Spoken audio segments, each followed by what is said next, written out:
Yo me muevo para acá luego.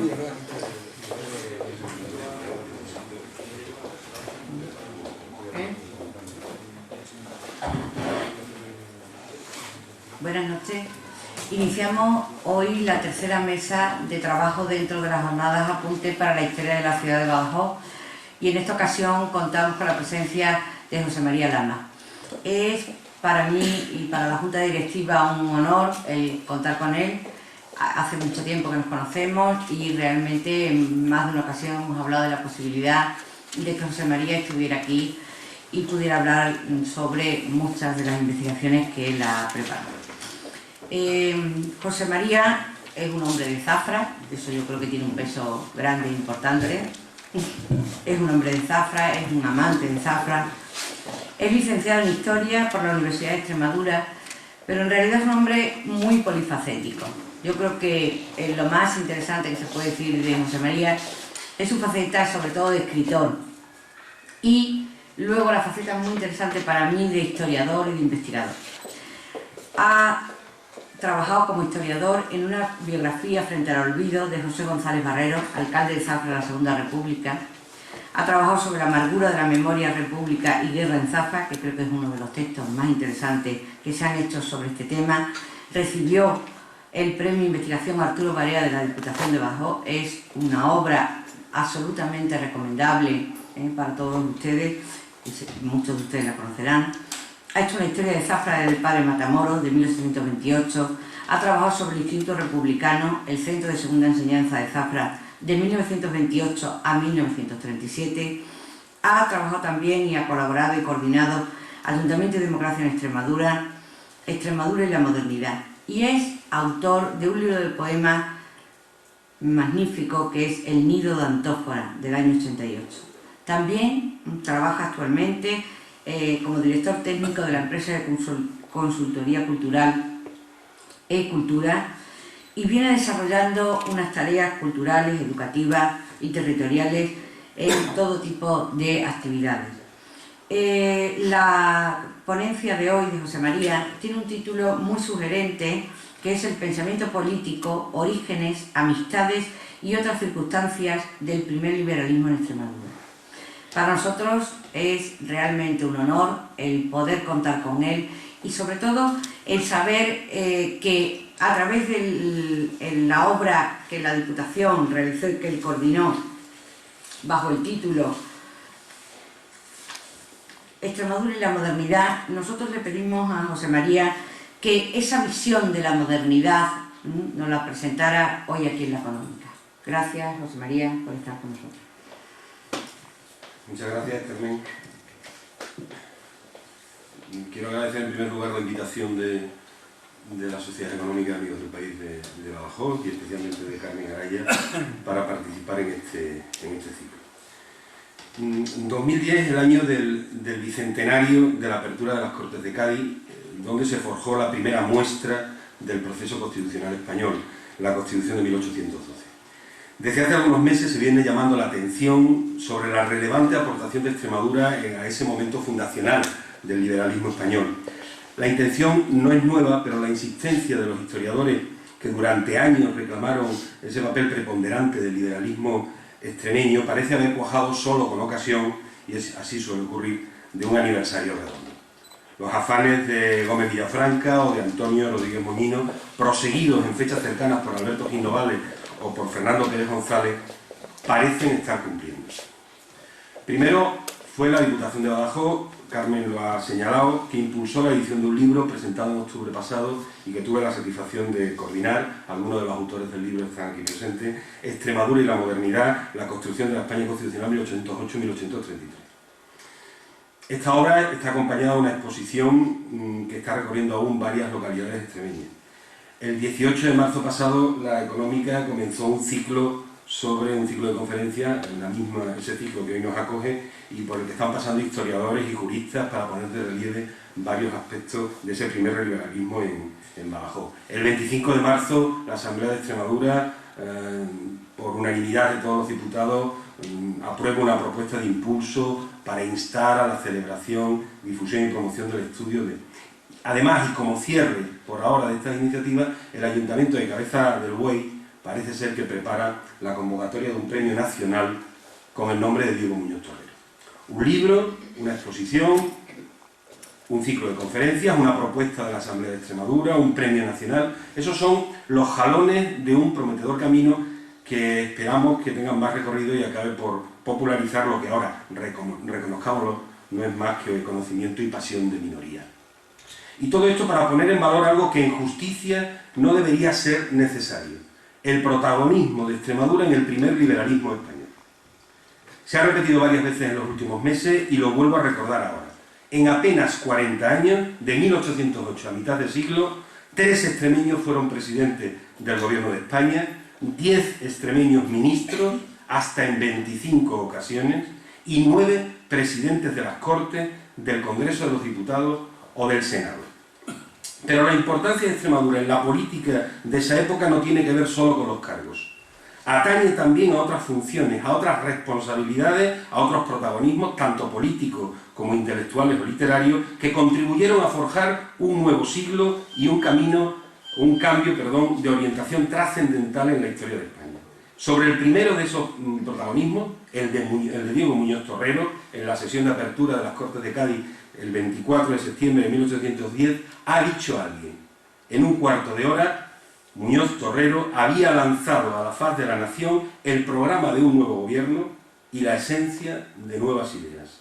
Cuando la última palabra expiró en sus labios y se sentó, recibiendo las felicitaciones y los aplausos de los tribunos, el siglo XVIII había concluido. Y es que muchas de estas otras tareas que expresan el protagonismo de Extremadura en el primer liberalismo tienen que ver con las Cortes de Cádiz, donde Muñoz Torrero fue el primero que tomó la palabra para reivindicar los valores de la libertad y después propugnar la libertad de prensa, proponer la abolición de la Inquisición o asumir la mayor parte de la redacción de la Constitución. En Cádiz fue también donde otro extremeño, Antonio Oliveros, propuso la creación de la Comisión Constitucional, o donde Oliveros y Muñoz Torrero, junto a Manuel Mateo Luján, integraron dicha comisión, donde Bartolomé José Gallardo fue el bibliotecario encargado de proveer a los diputados libros con los que fundamentar sus proposiciones, sus iniciativas, donde Manuel María Martínez de Tejada propuso taquigrafiar las sesiones, o donde Carmen Silva, esposa de Pedro Pascasio Fernández Sardinó, que había impulsado en Badajoz la edición de los 2 primeros periódicos extremeños, Almacén Patriótico y Diario de Badajoz, se convirtió en una de las primeras españolas con responsabilidades periodísticas al asumir la dirección del periódico El Robespierre español tras el encarcelamiento de su marido. Pero no solo fue el Cádiz de 1810-1813 el escenario del protagonismo extremeño. También en Madrid, durante el trienio liberal, brillaron los naturales de la región, aparte de algunos de los citados: Álvaro Gómez Becerra, Juan Justo García, Juan Álvarez Guerra, Francisco Fernández Golfín o José María Calatrava, impulsor del primer Código Penal español. Y muerto el rey Fernando VII, siguió el protagonismo porque volvieron a ser extremeños parte importante de la nueva clase política.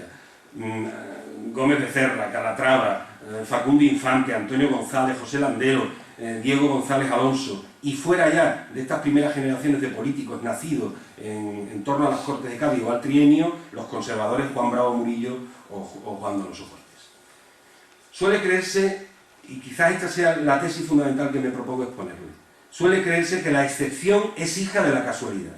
Por eso alguien puede pensar que lo excepcional del caso de los liberales extremeños tiene algo de azar, o que su existencia no fue más que la agregación de algunas individualidades extraordinarias. Para refutar esa especie, basta indagar en los orígenes de esa generación y esclarecer las relaciones entre sus miembros, presididas por fuertes lazos de amistad y de sentimiento de grupo, que no fueron solo políticos, sino intelectuales y literatos de vocación humanista y amplia obra escrita da fe la nómina de sus libros, que no fueron meros arribistas o ideólogos de circunstancia, sino hombres comprometidos, que arriesgaron o perdieron su vida por mantener sus ideas, da cuenta el desgraciado final de algunos y las penalidades sufridas por muchos de ellos. A los efectos de este trabajo he fijado en 25 la la nómina de los primeros liberales extremeños de trascendencia nacional. Son 25, podría ser más. Yo he utilizado unos criterios que son que además de su ideología liberal, nacieran en el siglo XVIII y comenzaran su actividad política en la época de la invasión napoleónica o durante el trienio liberal. De esta forma, esto descarta a algunos políticos también de gran relevancia, también extremeños, pero que actuaron a mediados de siglo, pero que no habían tenido actividad ni durante las Cortes ni durante el trienio. Los 25 que resultan, que son que aparecen en esa lista ahí, son todos los que tuvieron esta ideología, todos los diputados que fueron liberales en las Cortes de Cádiz, todos los diputados que fueron liberales en la primera legislatura de las Cortes del Trienio, la mayoría de los de la segunda legislatura de las Cortes del Trienio y algunos de los más destacados diputados extremeños en las diversas Cortes de la regencia de María Cristina. Además, he incluido a 4 literatos, Juan Meléndez Valdés, Manuel José Quintana, Bartolomé José Gallardo y Manuel de la Rocha, que tuvieron actividad política, y a 3 personas con otros cargos menores, pero personalidad intelectual y política destacada. Esa es la lista, la iremos citando a lo largo de esta charla. Les hablo, por tanto, de los orígenes del liberalismo extremeño, de la amistad entre estos primeros liberales, de sus libros y de algunas de sus penalidades, y con este orden, hablando primero de la Escuela Iluminista de Salamanca, después del sentimiento de grupo entre ellos y finalmente de algunos datos sobre sus principales libros y penalidades, ¿no? Pero vamos al origen. El liberalismo español es en cierto modo salmantino. Ya lo señaló a modo de crítica Marcelino Menéndez Pelayo, que calificó a la Universidad de Salamanca y especialmente a su Colegio de Filosofía como un foco de ideología materialista y de radicalismo político a finales del XVIII. Decía Menéndez Pelayo: de allí salieron la mayor parte de los legisladores de 1812 y de los conspiradores de 1820. Quintana, Gallardo, Muñoz Torrero eran hijos de las aulas salmantinas. La autoridad del sabio Montañés en lo tocante a heterodoxia no admite dudas, y no es casual que en la enumeración parcial de los heterodoxos salmantinos los 3 que cita sean extremeños. Porque si Salamanca fue el origen de buena parte de los primeros liberales, lo fue también de los extremeños, pero no solo porque estos sean parte de aquellos, sino porque aquellos fueron fundamentalmente estos. De los citados 25 liberales extremeños de relevancia nacional en el primer tercio del XIX, 18 estudiaron en la Universidad de Salamanca. De los 25 de la selección que antes les he mostrado, 18 estudian en la Universidad de Salamanca y lo hacen en el último tercio del siglo de las luces. La Universidad de Salamanca está, por tanto, en el origen del primer liberalismo extremeño y español. En sus aulas se formó buena parte de quienes habrían de cambiar el país a partir de 1810. La ciudad tenía, como casi siempre a lo largo de la historia, una importante presencia de escritores e intelectuales, pero ha sido muy estudiada una llamada escuela salmantina de poesía, escuela poética salmantina de finales del XVIII, que la formaban poetas de distintas tendencias, rococó, neoclásico, prerrománticos, aunque unidos además de por su intensa amistad por una búsqueda de la tradición clásica, y ahí se engloba, pues un poco con el patrocinio de Cadalso, pues se engloba a Meléndez Valdés, a Diego Tadeo González, a José Iglesias de la Casa, a Juan Fernández de Rojas, a Andrés del Rosal, Caseda, Forner, León de Arroyal. Pero aparte de esta escuela salmantina en torno a la poesía, en torno a la literatura, y aunque con menos nombradía que ella, hubo también una escuela jurídica y política paralela a la misma, y en la que incluso algunos formaban parte de ambas. La existencia de esta escuela fue reivindicada por el escritor valenciano Juan Beneito en 1949 en una charla inaugural de la Universidad de Salamanca en ese año, y la bautizó como Escuela Iluminista de Salamanca. Beneito integra algunos de los componentes de la escuela retórica con otros que para él forman parte de la escuela política de derecho, y da 12 nombres: José Cadalso, Bartolomé José Gallardo, Juan Nicasio Gallego, Juan Justo García, Juan María Herrera, Marcial Antonio López, Miguel Martel, Meléndez Valdés, Diego Muñoz Torrero, Toribio Núñez, Manuel José Quintana y Ramón de Sada. Los orígenes de esta escuela se remontarían a 1773, cuando Cadalso llegó a Salamanca. Hay una famosa cita muy recurrente en la mayor parte de las investigaciones que giran en torno a estos hechos, ¿no?, que es una cita de Manuel José Quintana, en las notas que tiene biográficas que tiene sobre Meléndez Valdés, que yo creo que merece la pena comentarlas, ¿no? Quizás antes estos serían algunos de los componentes de la escuela, digamos, poética. Ahí está Cadalso, Meléndez Valdés, Jovellano, y estos serían algunos otros de los que formarían parte de la escuela jurídica, en la que está Quintana joven, está Gallardo, también el propio Menéndez, Cadalso, Muñoz Torrero.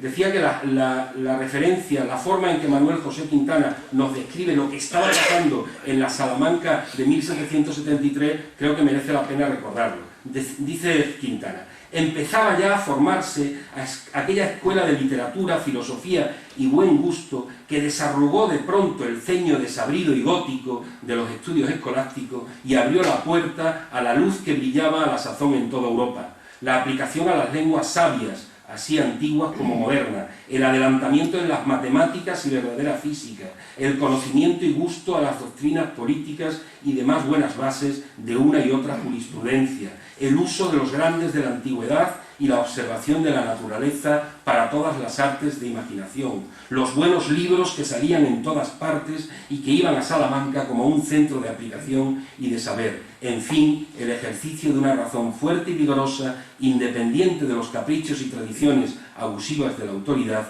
y de las redes caprichosas de la sofistería y charlatanismo. Todo esto se debió a aquella escuela que ha producido desde entonces hasta ahora tan distinguidos jurisconsultos, filósofos y humanistas.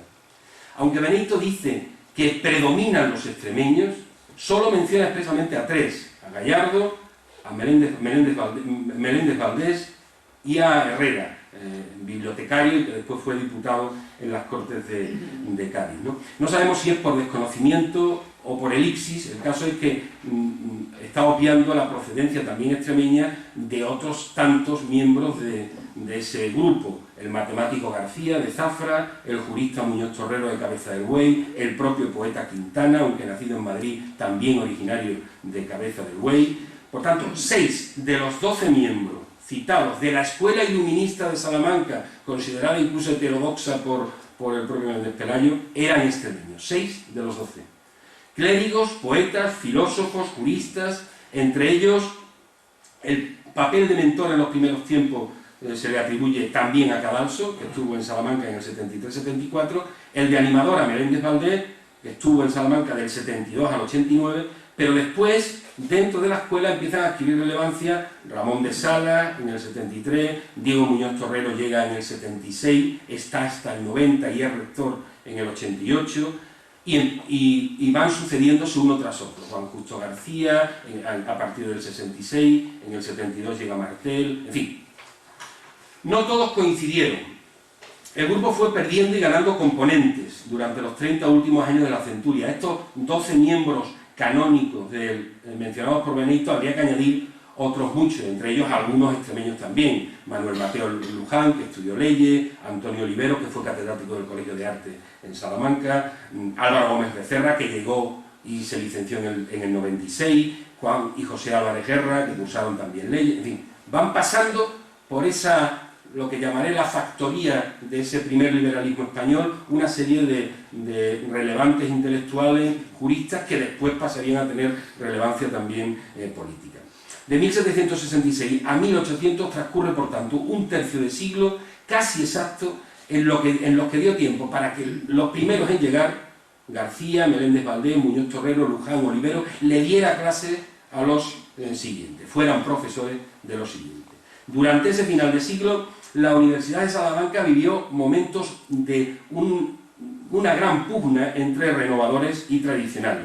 En 1771 se comienza a aplicar un nuevo plan de estudio impulsado por el rey Carlos III y por sus ministros, que pretendía remover un poco las anquilosadas estructuras culturales de la universidad, reforzar la figura del rector e incrementar el poder. A pesar de ser una reforma institucional auspiciada por el rey, tuvo muchísima resistencia. Año tras año se sucedían los intentos de introducir reformas, la mayor parte de estas reformas protagonizadas y apoyadas por estos catedráticos que después serían los mismos que en Cádiz harían el gran trabajo de construcción de una nueva nación a partir de la Constitución, ¿no? Un ejemplo de algunas de estas iniciativas y del protagonismo que en ellas tuvieron los extremeños fue, por ejemplo, el intento por parte de Meléndez Valdés en 1785 de crear una academia del derecho español y la práctica forense. Ramón de Sala, en este caso no extremeño, fue el primero que dio un curso de economía política en la Universidad Española. Pero todos estos intentos, deslavazados, a veces fracasados, llegan a un momento culmen, que es cuando un extremeño, Diego Muñoz Torrero, pasa a ser rector de la Universidad de Salamanca en 1788. Y ese fue la primera aventura reformadora de Muñoz Torrero, que después culminaría en las Cortes de Cádiz. Durante el rectorado de Muñoz Torrero, que fueron solo 2 años, por las normas de la universidad de entonces, se intensificó esta pugna entre conservadores y renovadores y se propiciaron varias reformas. Lo primero fue que se cuestionó la preeminencia tradicional que existía en la universidad de antaño de la teología y el derecho frente a la medicina y la filosofía. Se creó el Colegio de Filosofía, que es una manera de darle importancia a esta materia. ¿Y quién le ayudó a crearlo? Juan Justo García, de Zafra. Se creó tal polémica que años después quien resolvió esa polémica con un famoso informe fue Juan Pablo Forner, que en ese momento era fiscal del Consejo de Castilla. Este grupo de jóvenes escritores y pensadores va a apoyar las reformas universitarias carolinas y, haciendo uso de ellas, va a intentar cambiar, que no lo consiguió, la Universidad de Salamanca y por tanto la Universidad Española, ¿no? Hay un historiador salmantino que, por cierto, últimamente ha hecho una incursión también en los temas relacionados con la guerra civil, que es Ricardo Robledo, que es el principal historiador y estudioso del papel de la Universidad de Salamanca en este siglo XVIII. Él ha resumido en 4 los principales saberes del pensamiento moderno que este grupo de renovadores salmantinos contribuyeron a difundir. Y estos 4 principios serían: la independencia de la filosofía respecto a la teología, la difusión del derecho natural, las preferencias de la economía política frente al derecho romano y la extensión de las matemáticas frente a lo que entonces llamaban los almanaques.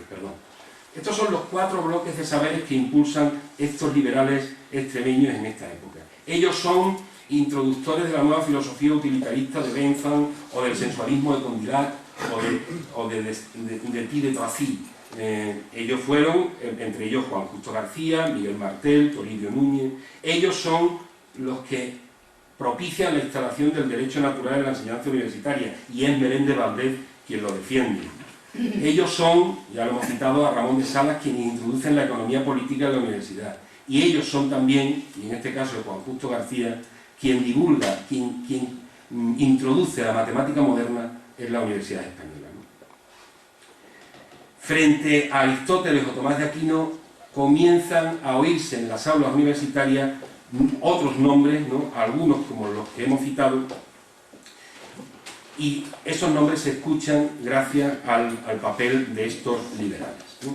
Junto a las reformas universitarias, fueron importantes para la escuela iluminista la existencia de tertulias, de librerías, las bibliotecas, la suscripción a revistas. En esa época había una librería famosa en Salamanca, que era la de Alegría y Clemente, que proveía sobre todo de libros franceses, que era de donde se estaba empezando a introducir la modernidad entonces, y que fue bastante utilizado también por estos liberales. Tertulias como las de Meléndez, las de Ramón de Sala. Esos fueron los orígenes del liberalismo extremeño, y por la importancia de este también del liberalismo español. Salamanca fue la factoría de los primeros liberales de Extremadura. La mayoría de ellos fueron profesores o alumnos en sus aulas. Allí se formaron intelectualmente y allí aprendieron política. La práctica adquirida en su enfrentamiento con los conservadores en la universidad les sería muy útil para encargar, a partir de 1810 en Cádiz, las controversias con los conservadores en la Cámara. Pero hay un segundo bloque que me interesa abordar también, que sería el de la amistad, la existencia de un sentimiento de grupo entre los principales liberales extremos. Junto al origen común de los liberales extremeños en torno a Salamanca y a su universidad hay, por tanto, otro rasgo principalísimo para explicar su comportamiento posterior, y es el de la amistad, el de los lazos afectivos entre la mayoría de ellos, favorecidos sin duda, como dijo Fernando Pérez González, por la costumbre de la universidad de entonces de agrupar a los estudiantes de cada región. Los primeros liberales extremeños no fueron una gavilla de individualidades sin relación entre sí, sino un grupo de personas muy relacionadas y con conciencia e identidad que en algún momento actuó incluso como un partido político a pesar de las dudas sobre la existencia de este tipo de entidades durante el primer tercio del siglo XIX en España. Y es que esa amistad que caracterizó la relación entre los liberales tuvo también algo de ideológica. Me explico. La amistad es un valor universal presente en cualquier época, de eso no hay duda ninguna. Pero ha habido periodos a lo largo de la historia en que este tipo de relaciones ha estado más en boga que en otros. Y uno de esos periodos fue el llamado siglo de las luces. A partir de mediados del XVIII, el afecto entre los amigos, propio de la juventud, se plantea como una reacción, en cierto modo, al predominio de la familia, entendida en las mentalidades más tradicionales entonces como casi el único ámbito convivencial, ¿no? La amistad se convierte así en un rasgo de las vanguardias, de los renovadores, de los jóvenes. Más allá de la inevitabilidad de la familia ascendente y de la incertidumbre de la descendente, es el afecto a los amigos el único que entre este grupo expresaría una opción libre. Además, la amistad sería también la expresión de una relación horizontal, racional, distinta a esa verticalidad jerárquica del vínculo establecido normalmente con los padres o con Dios. La amistad entre congéneres estaría unida a una visión más humanista, menos teocéntrica de la existencia humana.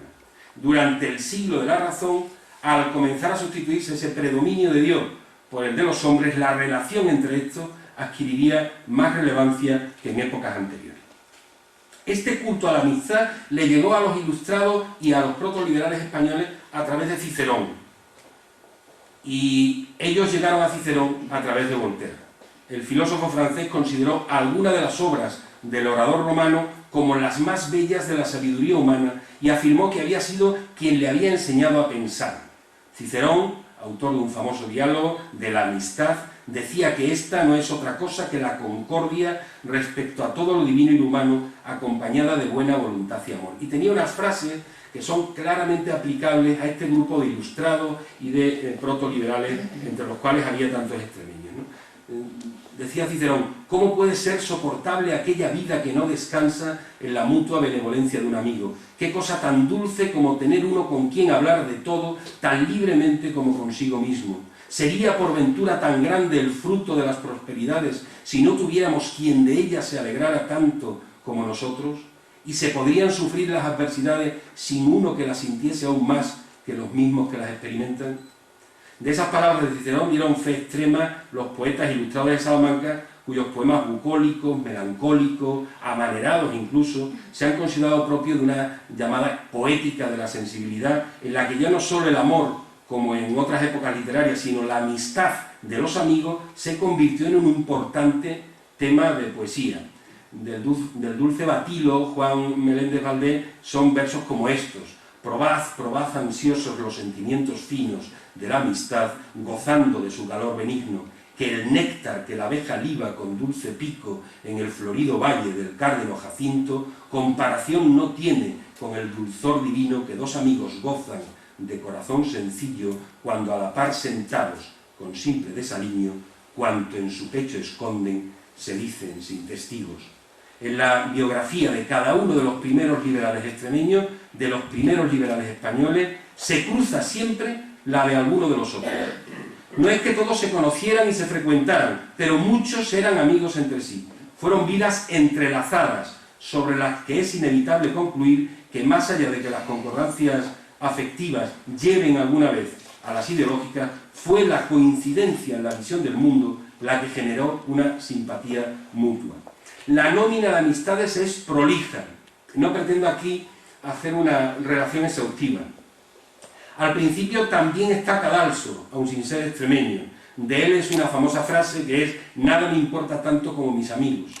Y la amistad entre él y Meléndez Valdés es uno de los aspectos fundacionales de esta generación de renovadores de la literatura y la poesía española. Cadalso, según palabras de Quintana, se llevó a su casa para vivir en su compañía a Meléndez, que era también amigo de Quintana. Meléndez también era amigo de Quintana. El extremeño le dedicó al gaditano, a Cadalso, un episodio famoso que tituló En la desgraciada muerte del coronel don Josef Cadalso, mi maestro y tierno amigo, que acabó de un golpe de granada en el sitio de Gibraltar. Amigos íntimos hubo también en el grupo político-filosófico de la Juventud Ilustrada Salmantina. En la Biblioteca de Extremadura se conservan unos manuscritos biográficos de Manuel Mateo Luján que hacen referencia a la amistad desde la edad universitaria entre este y Diego Muñoz Torrero. Forman parte del Fondo Clos Manzanares. Siguió su carrera literaria, dicen esos manuscritos sobre Luján, siguió su carrera literaria en la Universidad de Salamanca con mucho aprovechamiento y fue condiscípulo de don Diego Muñoz Torrero y otros cuya amistad conservó toda su vida. Alrededor de Muñoz Torrero, en Salamanca, se fraguó un grupo con íntimos amigos como Luján y Antonio Oliveros, que eran casi de la misma edad y todos de condición eclesiástica, aunque Luján, que había sido canónigo de Plasencia, ya no vestía los hábitos. Todos ellos actuaron coordinadamente en las Cortes de Cádiz y llevaron la voz cantante en los primeros compases. No fue ninguna casualidad. Cuando Muñoz Torrero se sienta tras hablar en la sesión inaugural del 24 de septiembre de 1810 y anuncia que un diputado presentará una minuta con lo que sería el contenido principal del que fue el primer decreto de esas Cortes, quien se levanta es Manuel Mateo Luján, que al día siguiente sería, por cierto, nombrado segundo secretario de la Cámara y propondría la fórmula que a partir de entonces deberían encabezar los decretos de las Cortes. Ese mismo día 24 el día 25 fue Oliveros quien instó a todas las autoridades de la nación a que debían prestar juramento a las Cortes. No es posible que estas y otras intervenciones concatenadas del grupo de amigos sobre la libertad de expresión, sobre la supresión de la Inquisición, sobre la propia redacción del texto constitucional, no estuvieran concertadas previamente. Llamémosle partido político o no se lo llamemos, pero reconozcamos que ahí no solo hay una serie de individualidades, sino que esas individualidades están concertadas en un grupo sólido y en un grupo con un plan de trabajo. El extremeño Juan Justo García era íntimo amigo de Miguel Martel. García era presbítero y Martel clérigo regular. Juntos escribieron un libro, llegaron casi a la misma época a la Universidad de Salamanca. A la vez fueron nombrados diputados en las Cortes del Trienio e incluso vivieron juntos buena parte de su vida. De hecho, Juan Justo García, que la mayor parte de sus últimos años de vida los vivió en la miseria después de haber sido catedrático de Salamanca y prácticamente como un pordiosero por las calles salmantinas, murió en casa de Martel. Las relaciones de amistad no son solo de los más mayores, también entre los jóvenes. Hay un hecho famoso que se produce en esta ciudad y que fragua la amistad entre José María Calatrava y Bartolomé José Gallardo.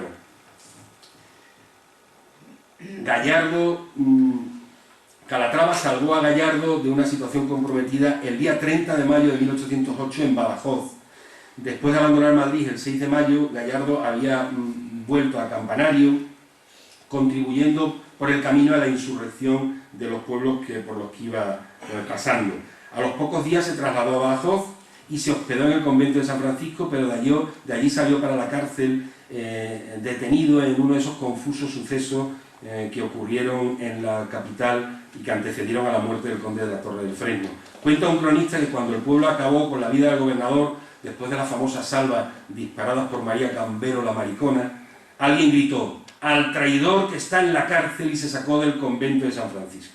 Pero antes de que le acometieran las turbas, Calatrava, acompañado de otros amigos, lo sacó de prisión y lo puso a salvo. También Gallardo había sido socorrido unos años antes, en épocas de penuria salmantina, por el bibliotecario de San Bartolomé, que no fue otro que el cacereño Juan María Herrera, también diputado en Cádiz. En los últimos años del siglo XVIII, Herrera era el responsable de la Biblioteca Anaya, o Biblioteca de San Bartolomé en Salamanca, y era uno de los centros más antiguos y el principal colegio mayor de la ciudad. Y Herrera fue quizás su último bibliotecario porque San Bartolomé cerró en el 99. Pues bien, hay un historiador, Luis María Ramírez de las Casas Deza, que dice sobre Gallardo: no teniendo recursos para continuar en Salamanca, acaso por la muerte de sus padres, se lo proporcionó un tío y después lo llevó al colegio de San Bartolomé y le dio asistencia el doctor don Juan María Herrera, natural de Cáceres, y en aquella casa vivió hasta su extinción, verificada por los años 1799. La voracidad lectora y el afán bibliófico de Gallardo le habían situado en el mejor sitio y junto a la persona que mejor le podía auxiliar. No está comprobado, pero no sería descabellado pensar que cuando en 1811 Gallardo es nombrado bibliotecario de las Cortes, algo tuviera que ver en el nombramiento, además del resto de sus amigos extremeños, su protector y antiguo bibliotecario Herrera, que en ese momento era diputado.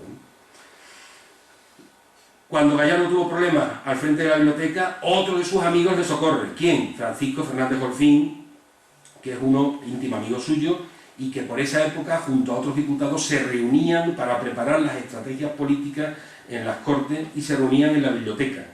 Esa fue al menos una de las acusaciones que se les hizo durante la persecución en 1814. Dicen las actas de estas acusaciones que el bibliotecario de las Cortes, Gallardo, les enseñaba a los diputados liberales el arte, el entrecorchetado es mío, el arte de declamar, y que Golfín, Calatrava y otros se juntaban en la biblioteca a ensayarse los discursos que debían pronunciar en las sesiones, que allí se trazaba igualmente con otros diputados las intrigas políticas para transformar el Estado, combatiendo las clases todas. Francisco Fernández Golfín, el que acabo de citar, íntimo amigo a su vez de Manuel María Martínez de Tejada, otro de los diputados. Recientemente Carmen Fernández Daza, una familiar descendiente suya, ha escrito un artículo en el que nos daba a conocer una anacreóntica, una composición lírica tan del gusto del 18 español, que le dedicó Fernández Golfín a Manuel María Martínez, agradeciéndole el préstamo de un libro de poesía de Meléndez Valdés. Dice uno de las estrofas: mi dulcísimo amigo, vuelvo en fin a tus manos el precioso tesoro que me habías confiado, de tu amigo Marchena, de mi insigne paisano, del melífluo Meléndez, los versos regalados. Otro zafrense, Juan Álvarez Guerra, forma parte de la tertulia de Manuel José Quintana. Hay un caso paradigmático en este cruce de amistades permanentes de este grupo de políticos extremeños y españoles del 19, que son las relaciones entre Facundo Infante y Antonio González.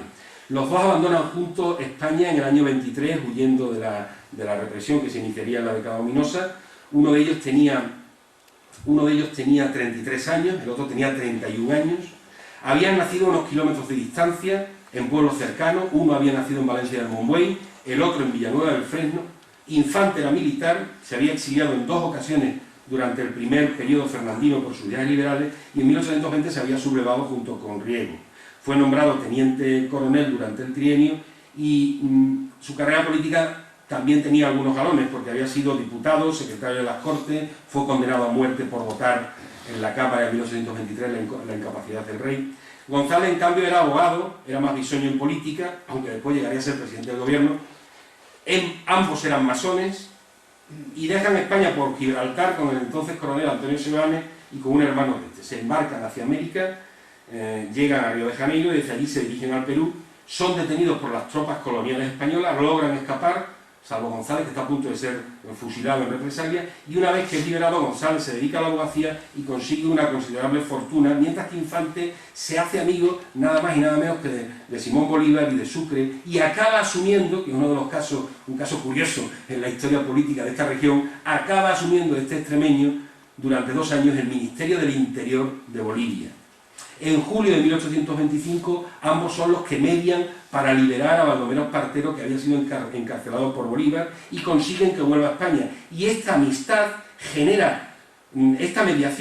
genera la amistad entre Espartero y los dos extremeños durante toda su vida, y tras regresar a España en 1834, ambos forman parte del llamado grupo de los Ayacuchos, militares que se habían bregado en América con Espartero y que acompañaron al Duque de la Victoria durante buena parte de su carrera política, formando parte de su camarilla. En mayo de 1841, Facundo Infante ayuda a formar gobierno a Antonio González, a quien el regente Espartero le había encomendado la presidencia. En ese mismo gabinete, Facundo Infante será ministro de la Gobernación.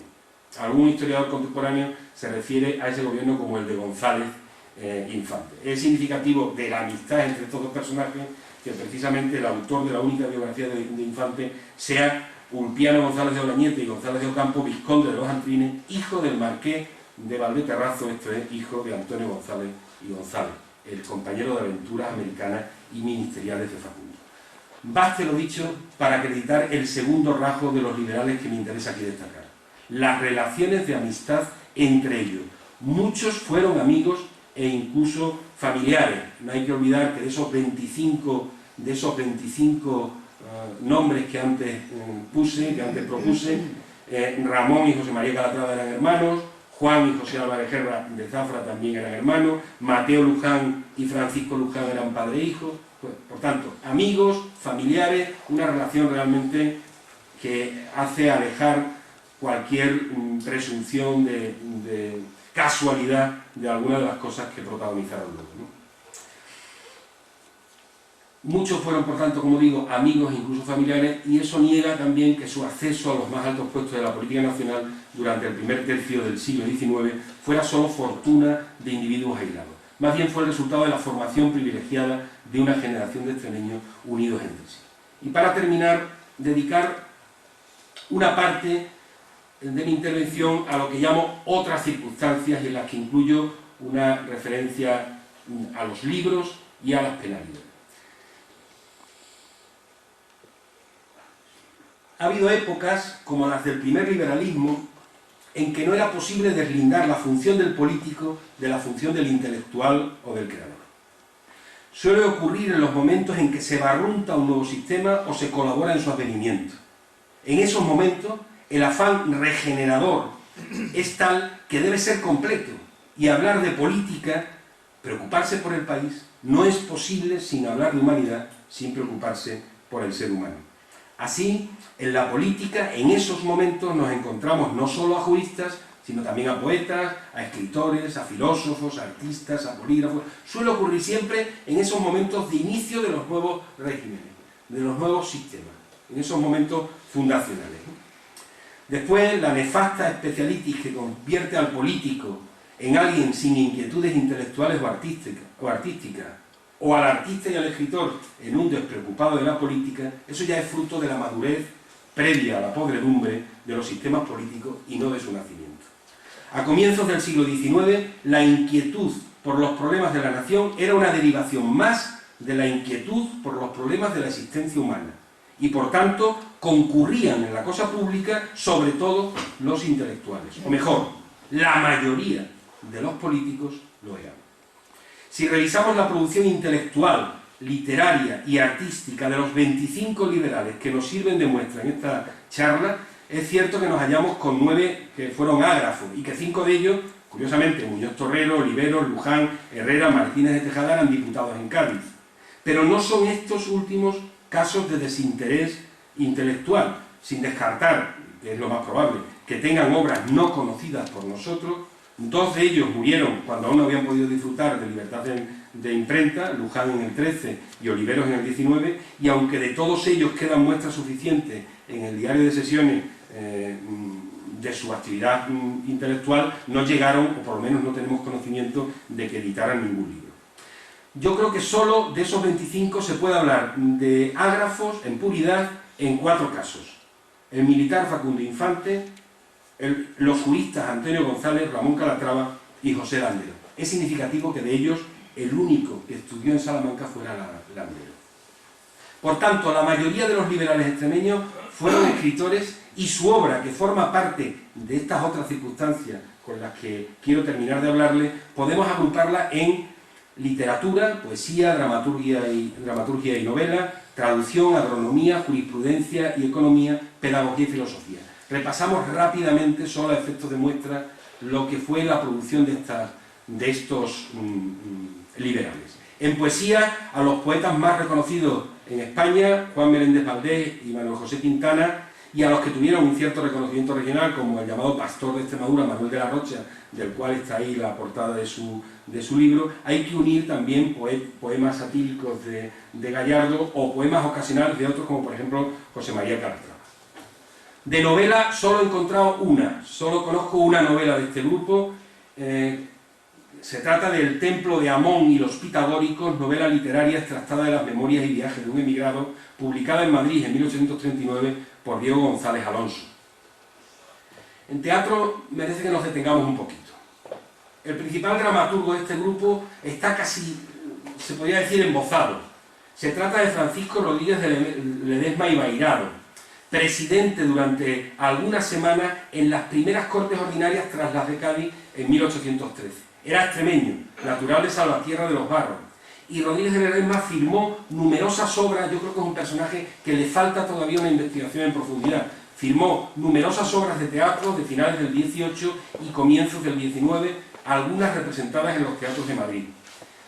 De todas formas, firmó muchas, pero quizás la única original suya sea una, que es Leónida o El amor desgraciado, estrenado en el 97. Tiene otras muchas, la mayor parte de ellas traducciones. Pero la principal aportación al teatro de Rodríguez de Ledesma, de él que firmó tantas adaptaciones y traducciones de obras que no eran suyas, fue una que no firmó con su nombre, aunque sí era suya.